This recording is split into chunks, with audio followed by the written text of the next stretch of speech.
Hello friends, how are you?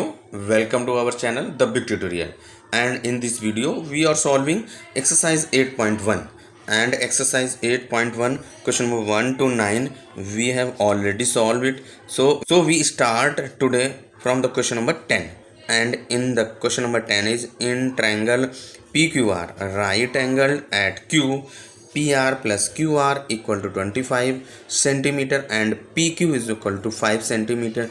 Determine the values of sin P, cos P and tan P. जो आपका triangle P Q R given है उसमें आपका जो right angle at Q, चलिए solve करते हैं question number 10. In question number 10 it is given that जो ट्रायंगल पी क्यू आर है उसमें right angle at Q and P Q is 5 centimeter. Where is PQ? This one is a PQ and this is 5 centimeter, and the value of PR is this and QR आपका ये है. इन दोनों sides का सम कितना है? 25 centimetre है. तो अब हम क्या करेंगे, सबसे पहले जो आपकी ये टू साइड्स का सम है इसमें से हम किसी एक को लेट कर देता हूँ. तो let Q R equal to X centimeter. तो यहाँ पे आप क्यू आर की वैल्यू रख देंगे तो क्या हो जाएगा आपका P R plus X equal to 25. यहाँ से पी आर इक्वल टू क्या हो जाएगा 25 माइनस एक्स. ये आपका पी आर का वैल्यू आ गया और आपने क्यू आर को ये लिया. अब देखिए क्या करेंगे, in triangle P Q R by using the Pythagoras theorem. Pythagoras theorem का यूज़ करते हुए आप इन टू साइड्स को हम लोग कैलकुलेट करते हैं. तो सॉल्व करते हैं. देखिए in triangle P Q are, जो आपका ट्रायंगल पी क्यू आर है इसमें देखिए ये 90 डिग्री है तो ये हाइपोटेनस होगा, ये base and this one is a perpendicular.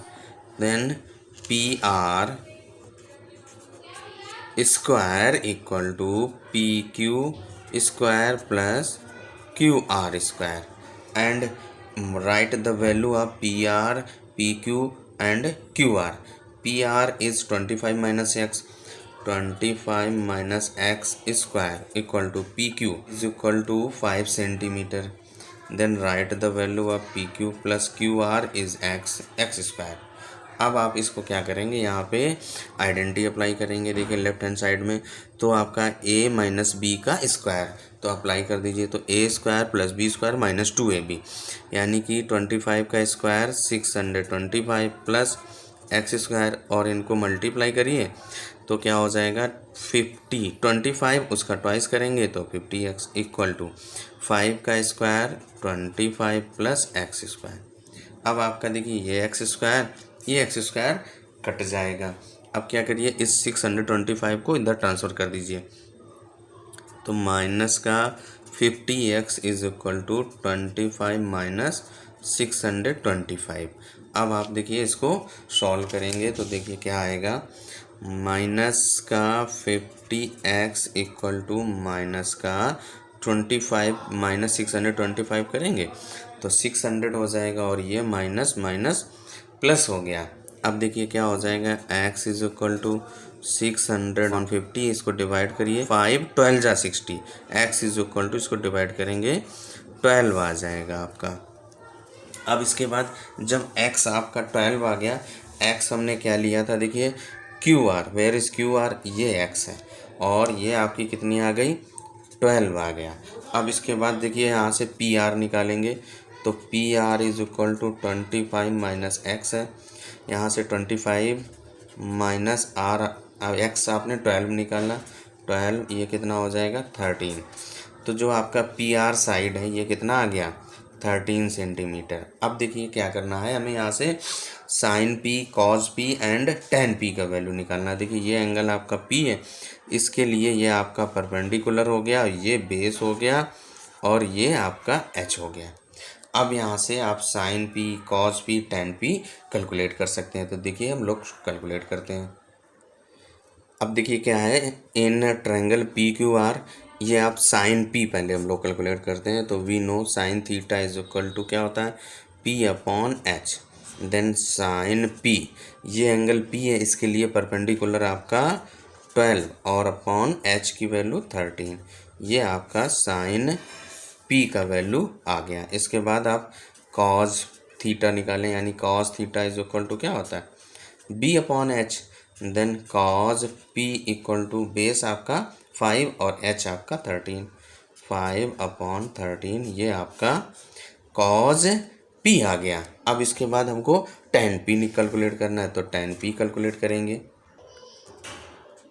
tan theta is equal to क्या होता है आपका p upon b, perpendicular upon base, then tan p equal to, तो जो देखिए आपका ट्रायंगल है इसके लिए परपेंडिकुलर आपका 12 और बेस आपका 5, 12 अपॉन 5 रख दीजिए, क्या हो जाएगा 12 अपॉन 5। और यहाँ से आपका साइन कॉज एंड tan का value. Come to the next question. Question number 11 क्या कह रहा है कि state whether the following are true और फॉल्स, जस्टिफाई योर आंसर। और उसका फर्स्ट पार्ट क्या है, the value of tan a is always less than, कह रहा है वैल्यू tan का वैल्यू आपका ऑलवेज लेस देन 1 होता है। ये आपका the value of tan a is always less than 1, first part इसका ये देखिए क्या है नॉट, ये आपका क्या है फॉल्स हो गया, क्योंकि देखिए अभी हमने जस्ट आपकी tan p का वैल्यू, देखिए tan का वैल्यू कैलकुलेट किया था क्वेश्चन नंबर 10 में, क्या था 12 अपॉन 5 आया था। और ये देखिए क्या है 12 अपॉन 5 आपका ग्रेटर देन 1 है, ये क्या है ग्रेटर देन 1 है, और यहाँ पे कह रहा है कि ऑलवेज लेस देन 1 है, तो ये आपका फॉल्स हो गया। ऐसे आप अदर कोई ट्रायंगल्स लेंगे, मे भी हो सकता है ये आपका लेस देन हो सकता है, लेकिन बट ऑलवेज लेस देन 1 नहीं होता है। सेकेंड पार्ट आपका क्या है, sec a is equal to 12 upon 5 for some value of angle A. Yes, ये आपका क्या है ट्रू है। देखिए कैसे ट्रू है आपका, क्योंकि we know that sec theta is equal to क्या पढ़ा आपने h अपॉन b। h आपका हाइपोटेनस है, हाइपोटेनस इज जो आपका राइट एंगल ट्रायंगल होता है ये, और उसमें क्या होता है ये आपका ए बी सी है, तो जो आपका ये राइट एंगल वाली साइड उसके अपोजिट साइड होती है वो आपकी सबसे ग्रेटेस्ट होती है, और यहाँ पे आपका ये ग्रेटर है, बेस आपका लेस है, यानी कि ये ऐसा पॉसिबल है, यानी कि हमारा ट्रू हो गया। Come to the third part. Third आपका क्या कह रहा है कि cos A is the abbreviation used for the cosecant of angle A। क्या ये आपका कॉसिक ए होता है, यानी कि ये आप कॉज कह रहा है, तो ये कैसा हो गया फॉल्स हो गया। इसके बाद आते हैं फोर्थ पार्ट पर। फोर्थ पार्ट आपका कह रहा है कि cot A is the product of cot and A.